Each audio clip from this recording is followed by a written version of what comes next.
Hi అండి, అందరికీ నమస్కారం. మన ఛానల్లో కటింగ్ వీడియోలో ఫస్ట్ బ్యాక్ పార్ట్ కట్ చేసేది చూపించినానని ఫస్ట్ వీడియోలో. ఇప్పుడు బ్యాక్ పార్ట్ ఆధారంగా ఫ్రంట్ పార్ట్ ఎలా కట్ చేయాలో చూద్దాం రండి. ఇప్పుడు ఈ పీస్ని మనం తిప్పేసుకుంటాము. బ్యాక్ పార్ట్లో మడత మన సైడ్ ఉంటుందండి. ఫ్రంట్ పార్ట్లో ఓపెనింగ్ మన సైడ్ ఉండాలా. మీ బ్లౌజ్ క్రాస్ కటింగ్ అయితే క్రాస్ కటింగ్ చేసుకోండి ఇలా, లేకుంటే స్ట్రైట్ కటింగ్ అంటే ఇలా పెట్టి స్ట్రైట్ కటింగ్స్ వేసుకోండి.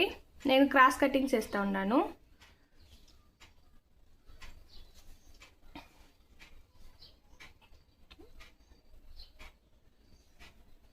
బ్యాక్ పార్ట్ ఎలా ఉందో అలా పెట్టుకోండి. ఫస్ట్